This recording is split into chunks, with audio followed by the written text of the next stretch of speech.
Hello and welcome. My name is Nikita. I'm a database developer. I worked on a bunch of databases in my life, including MongoDB, ClickHouse, and YDB. My interests mainly lie in system programming and query processing, query engines, all this stuff. Let's talk about the problem that we're trying to solve. So commonly in the computing environment we have right now, we have a pretty high data access latency. What this means is that it's quite common to have one global database located somewhere in the center of the country, and all users are trying to reach this database. Sometimes this can be even worse when you have one central server, so not only people trying to reach the database, but also the server as well. Right now we have lots of options for edge computing, for edge environments, which reduce the latency from the user to the server, but the latency to the data remains the same. In our example, Anne, Mark, and Bob all try to get to the global database. Mark has an easier time, Anne and Bob needs to wait for the information to travel through cables. It would be much simpler for us to deliver a low latency experience if all these users have their own database, basically, located close to them. So this means that anytime Anne is trying to access a database, they don't need to go to some central location. They can just, if they're living, for example, in Seattle, they can just access a database in Seattle.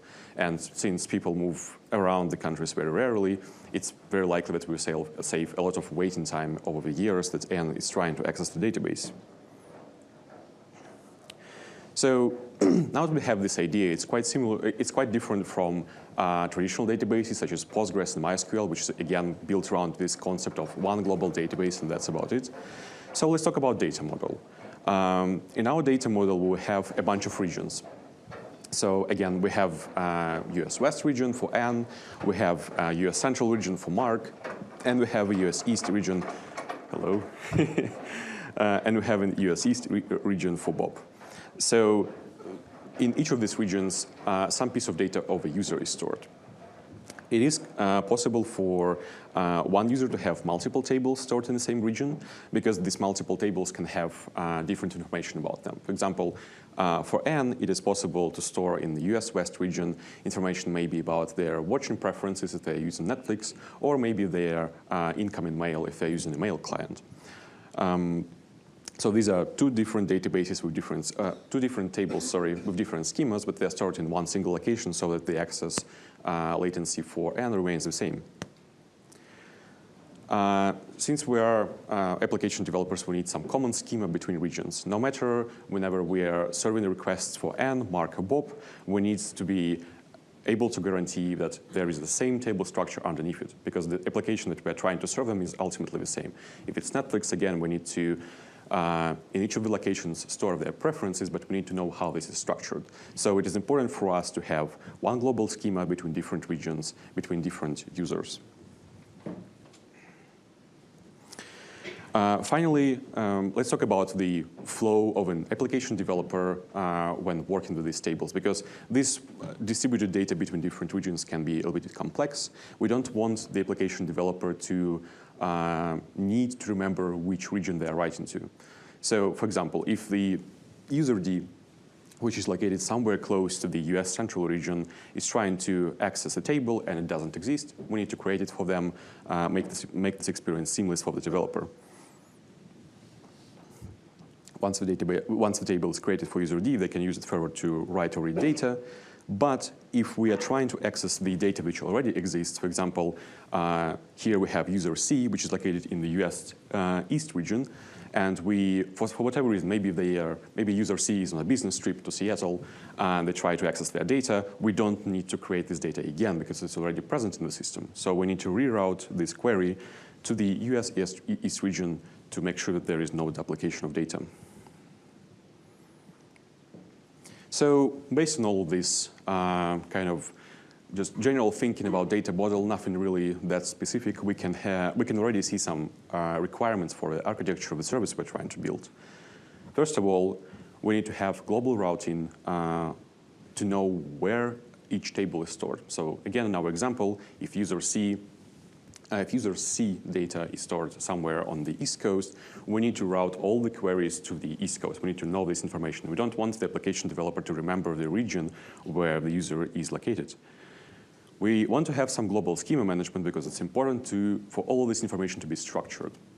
It's important for us to make assumptions, to be able to make assumptions about, yes, we know that these fields are present for a particular user. So we want to make sure that all the tables in different regions, no matter how geographically distributed they are, they have the same common schema. And finally, to provide the sort of the North Star, the goal which we are after, which is the low latency data access, we need to make sure that all operations are performable in a single region. So once again, if N, for example, accesses their data in Seattle, we want to make sure that all the operations they want to perform, such as writing data, reading data, maybe something else, can be performed in this one single region. Otherwise, if we're going to a different region, then we are spending additional latency, which we were trying to avoid in the first place. The architecture that Rhino as a database was built upon is outlined here. It's a bit complex, and we will go through it piece by piece. The important part to note from the start is that, again, there are multiple regions to provide this low latency data access. And the first part which we'll focus on is the data storage itself. So what kind of, if there is a data incoming to our system, such as writes, where do we store them? And for this purpose, for Rhino, we picked FoundationDB, which it might be possible that many of you are familiar with, but still deserves a little introduction. So FoundationDB, you can think of it as a transactional key value store. So it doesn't have any tables, doesn't have any schema. It provides you a very simple interface of you can store a particular value for a key, and you can read it back. That's about it. You can also perform interactive transactions, meaning that you can perform multiple operations with the same key, or maybe with different keys, and you can make sure that this whole bunch of operations is performed as a transaction. So they are either performed completely, or they don't perform, or they're not performed at all. This is a very useful property because we don't need to implement any kind of locks on our side. FoundationDB has been famous, in particular, for their focus on correctness. FoundationDB is used at Apple for their critical system for storing data. It's very important for the operations that the application developer issue to actually do the thing they're supposed to do. This is less trivial than it might seem. The FoundationDB has developed their own testing framework, which exercises a lot of failure cases, a lot of edge cases, so we can make sure that the data we store is actually well stored there. Finally, it's important to note that FoundationDB should be thought about as a building block for distributed systems, not as a service which we can provide to the user itself. So FoundationDB has a bunch of properties such as an optimal cluster size, which means that basically there is a certain amount of terabytes you can store in FoundationDB cluster before it degrades, which we obviously want to hide from application developers. We want to make our service auto-scalable and for them to not notice this at all. So this basically means that FoundationDB is a very, well, sorry for repetition, but very solid foundation to build our systems on, but not something that we want to expose to the end user necessarily. So FoundationDB is used throughout Rhino for storing different kinds of metadata and data as well, and we'll focus on the beefiest part, on the actual user's data that application developer might write to our database. So all read and write traffic is handled by so-called region servers in Rhino. Let's talk about them a bit more. As I said before, FoundationDB doesn't provide any kind of schema management, any kind of tables. It's just one huge key space which we can use to our pleasure. So if we are to build a database, if we are to provide tables, we need to invent them ourselves. And for that purpose, we use DynamoDB-style key-value databases, key-value tables. By DynamoDB, I mean that there is simply multiple components in the key to use. So if we were talking about interfaces, this is roughly the interface we want to provide to the user. So we want them to be able to get a value by a primary key, which can be a bunch of values in a tuple, and we also want them to be able to set it. As I said before, primary key is a tuple of values. For example, we can have a tuple like Nikita, Lapkov, and City, meaning that it's 3 components bundled into 1 key. Finally, if we want to emulate some kind of columns in our system, we can use the last component of the tuple to store the column name. So if we want to talk about, if we want to store where Nikita lives, we can use Nikita Lapkov City as a primary key and London as a value. The way this is implemented under the hood is that we use 2 features of FoundationDB. So FoundationDB, you can think of it as an onion. So it's built layer by layer. One of the layers we will use is called folders, which you can think of as a way to organize data inside FoundationDB using a familiar kind of like file system structure. So it doesn't actually store any additional files, doesn't actually use any of the file system properties. It's just a way to basically have a bunch of keys with a common prefix, which is, in our case, a file system like path with tenant ID and user ID included. So we store each individual table of a user in this so-called folder.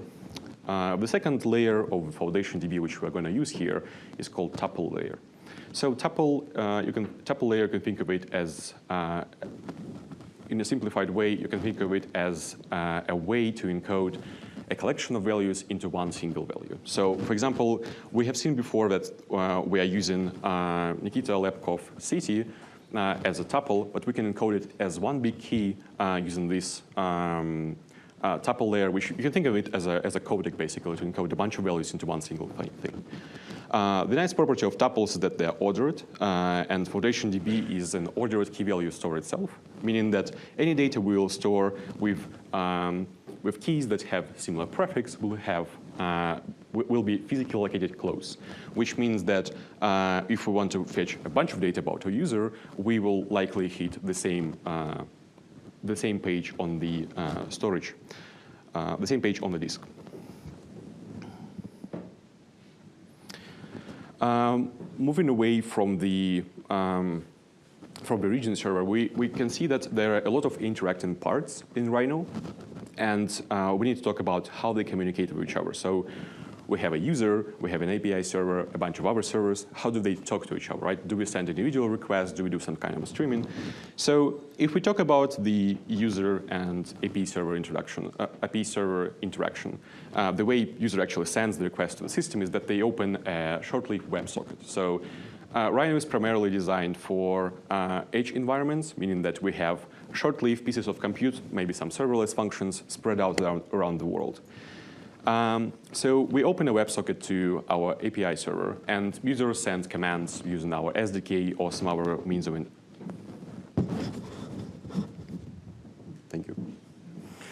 some other means of interaction.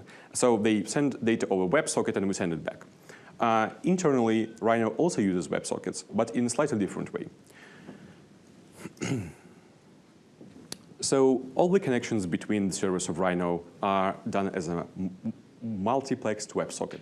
What this means is that a single API server knows that there are a bunch of regions, maybe 15, maybe 30. We don't want to open a new connection for each incoming user request. So if N comes to our server, we don't want to open a WebSocket connection to some region just for that. We want to keep this connection open to reduce the overhead over time. So API server instead establishes only 1 connection for each region server. And then all the requests from different users are multiplexed on this single connection, meaning that requests from Mark, requests from Bob or somebody else will all go through this single 1 WebSocket connection.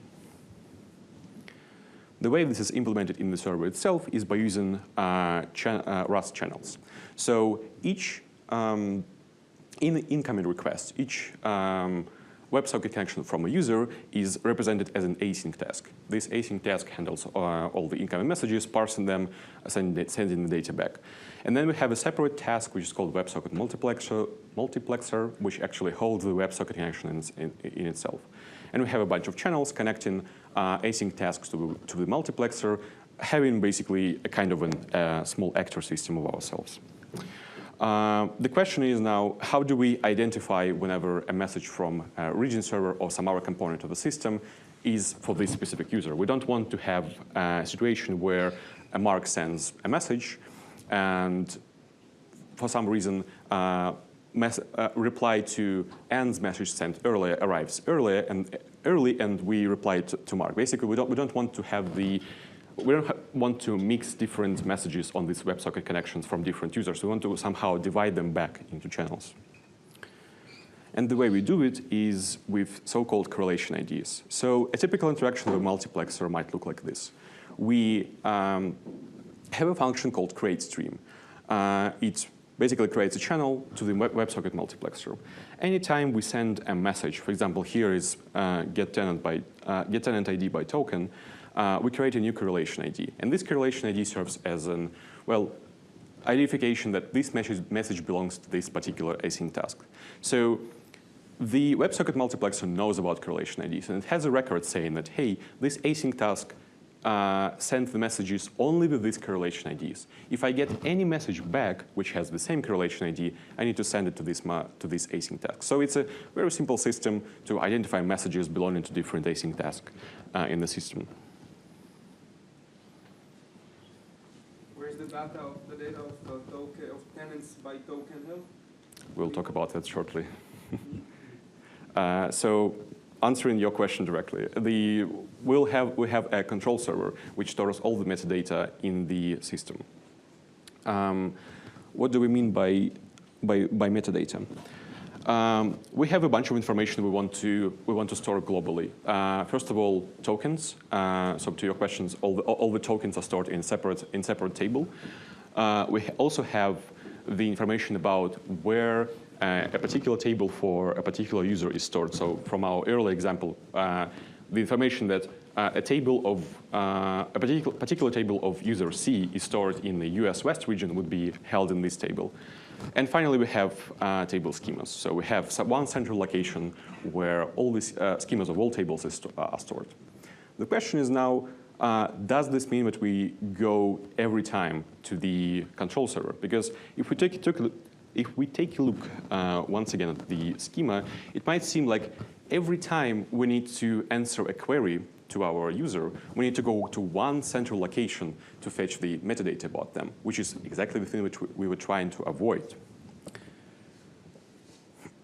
So to fix this, we have a so-called replicator in the system. So most of the time, the metadata can be read with some delays.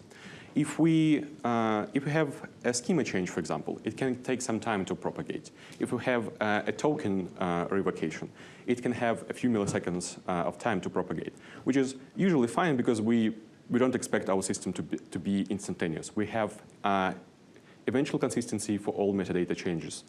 And the way we do that is with replicators, which basically replicate all this information, all these free tables, various tokens, table schemas, and the location of different tables in the system to our region servers. So the way we do that is that every time we change a metadata, maybe a new table is created, maybe a new token is added to the system, we added a task on the queue for this replicator. Queues are implemented using well, not an algorithm, but let's say a data structure called Quick, which was developed by Apple, which we'll dive into in a second. And we make sure that any replication that's happening is idempotent. So all the operations like adding a token, removing a token, changing table schema, they all need to be idempotent to be replicated to our region servers. So what this ensures is that anytime a table is accessed, it's very likely that replicator has already, well, replicated it to the appropriate region. Anytime N is going to access their data, it's very likely that the region they're accessing has already all the replicated information about tokens, table schemas, and stuff like that. So we don't actually need to go to the control server. We might need to go to the control server in a very short span of time while this data is replicated. For example, somebody added a new table, and we try to access it right away. So in this case, we do need to go to the control server, but in a few milliseconds, this information will be replicated to the region we are accessing, and we don't need to go to do this hop of latency once again. Queues built on Quick have a very simple interface. They have a bunch of methods, enqueue to put the value on the top of a queue, dequeue to take it back for some duration, and complete to mark that whatever task we were doing is done. So in practice, this means, again, using the two layers we talked about before, which is the sort of the file system layer, which provides folders, and in the tuple layer to encode the values in the table. Hello.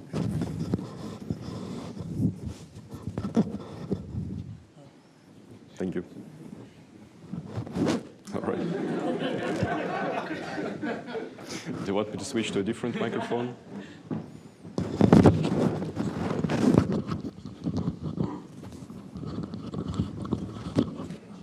Okay. I'll try not to move as much.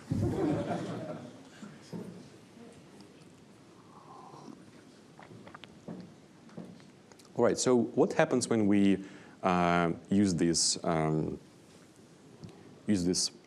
elements of the system? What happens when we enqueue a new item?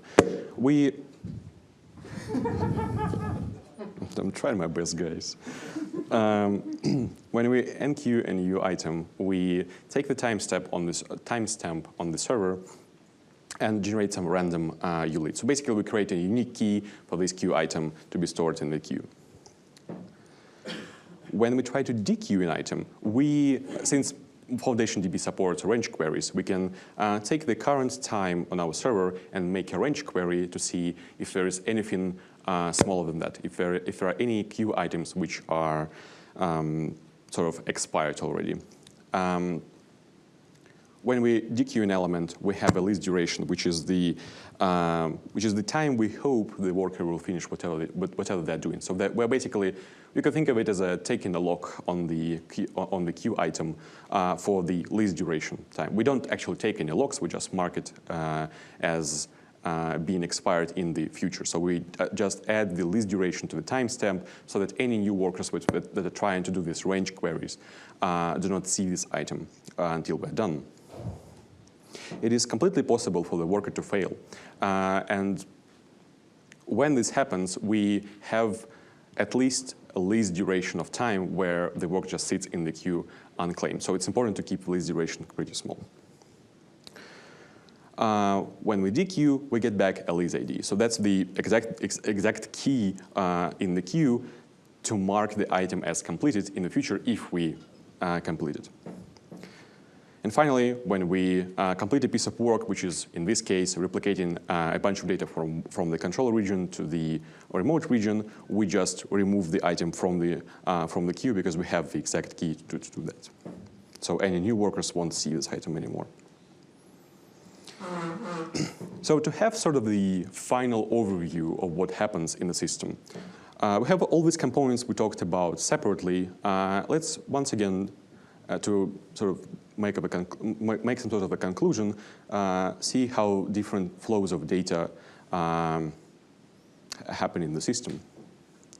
Probably the most important part and the part which user will interact the most often is all the data reads and writes. So that's the information about, again, any preferences you have on Netflix, any mail client updates, anything you as an app developer want to store.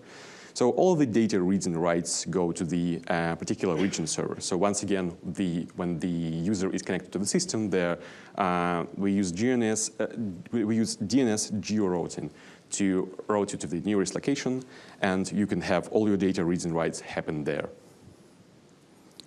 If you have any schema changes, they first go to the control region, where we have this central storage about small bits of information such as tables, schemas, tokens, and stuff like that.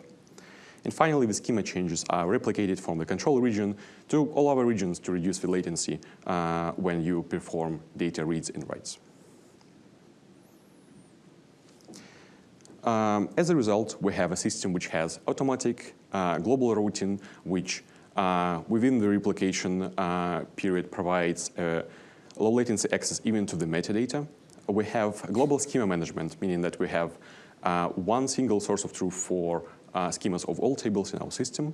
And we have the low latency data access because any operation we want to perform on our tables can be performed within one small region. Thank you.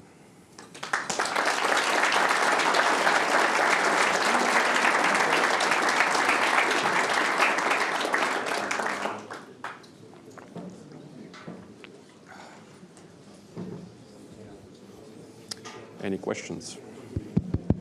Okay, any questions? Yes.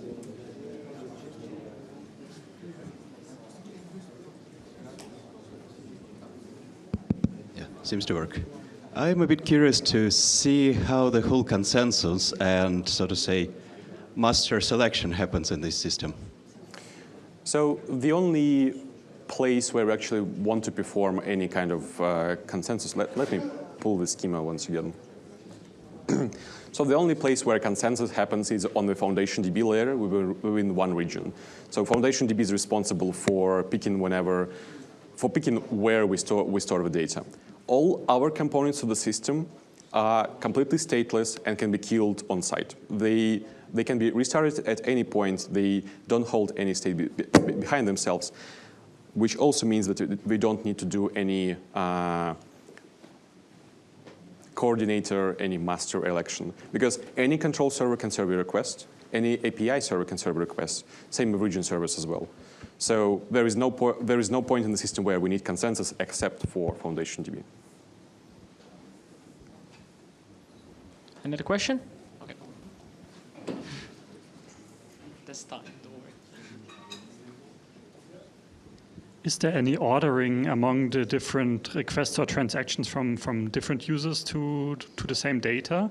Also concerning if schema changes, do I know if my request is to be applied after or before the change if they come at the same time? That's a good question. So right now Rhino does not support complex schema changes, which we are talking about. So the only thing you can really do is probably change the primary key.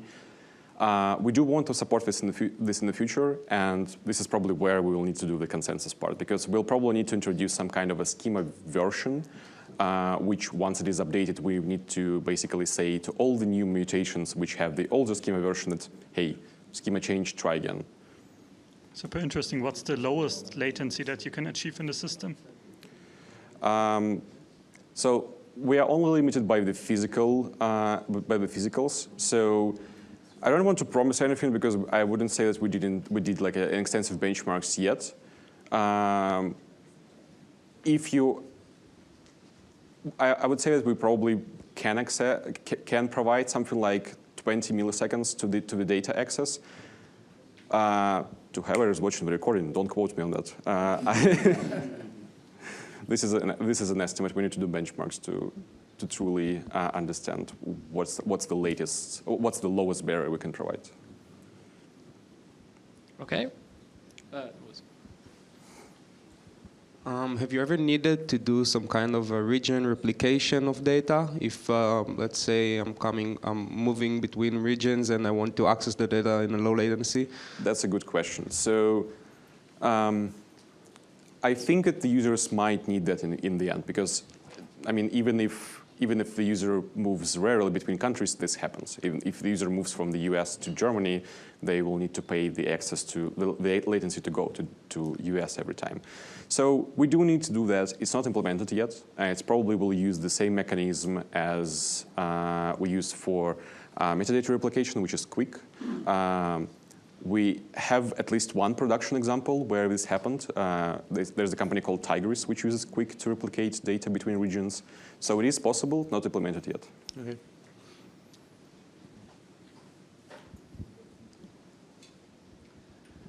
The question is, how does it behave from the operation point of view? So what does it take to actually deploy the system? And particularly, it's not clear to me FoundationDB, where it stores things, and how does it guarantee durability, eventual replication, or things like that? So FoundationDB is the most complicated part of the system, meaning that like everything which is in violet, you can you basically just deploy a binary pointed to a configuration file, and that's about it. You can again The system can survive failures, meaning that you can any component of it can die, and we can just start anew. It's completely stateless. Doesn't even need to be on a single node.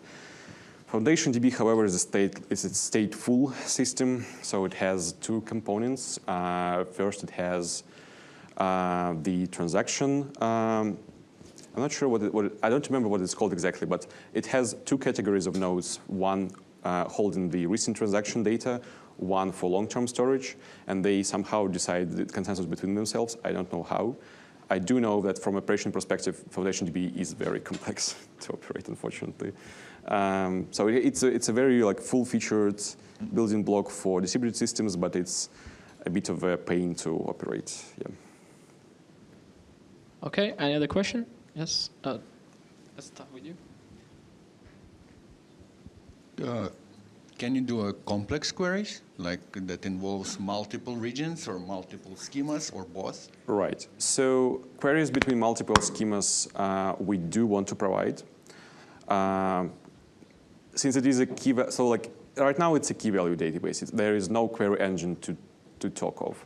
We might want to do something like MongoDB, only from the query language point of view, so some more complex filters, some more complex, maybe some even aggregations.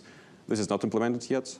For queries between regions, this is a good question and something we need to think about more, because the whole point of the system is to provide you to one region and do all the stuff there. When you start talking about multiple regions, it likely means that you have either stored your data in your own region, meaning not close to the user, or you have some central location which you try to use as a coordination place. So it would really depend on the use case. Right now you can open connections to multiple regions and do queries yourselves, but again, it kind of defeats the purpose, I think. But just the example you gave that, I don't know, I live in Germany, I have a friend that lives in US, Yeah. and I want to look at my friend data. Yeah, that's a very good question. Yeah, right now you need to pay the latency. Maybe the replication, the person left, but maybe the replication will solve this problem.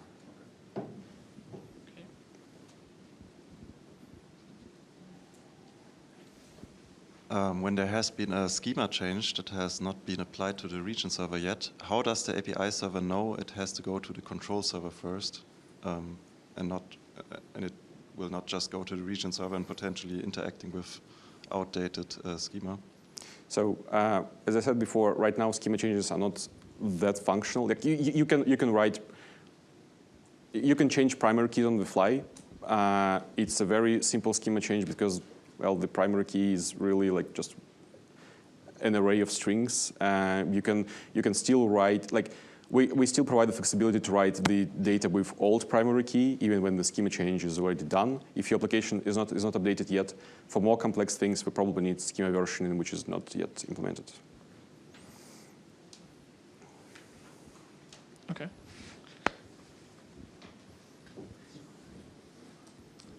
Hey, thank you for the presentation. Does Rhino support abstract the cloud provider and in the regions, and can you just do also cross cloud provider things?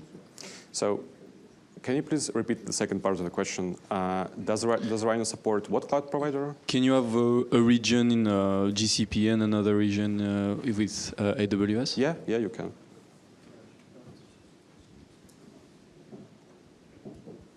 Do you have plans to implement a replication for the control region across regions? I mean, that's roughly what the replicator does. I mean, but the control region is still the single source of truth. So we already replicated the metadata from the control region to other regions. If the question is are there any plans for multiple control regions? Yep. So when the control region goes down. Right. We probably do want to implement it in the future. It's not implemented yet, but for the reason you said, we do want failovers if the control region fails for whatever reason to something else. Yep. Thanks.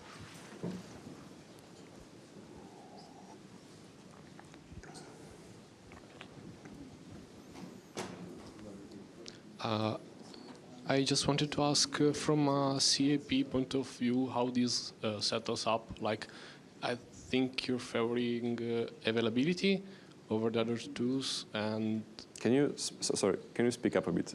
Yeah, can you hear me? Now I can hear you. Yeah. Okay, sorry.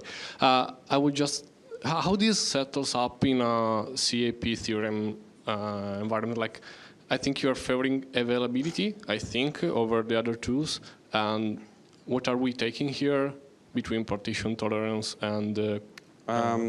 So I think the Rhino as a system goes towards A and P. So availability and partition tolerance.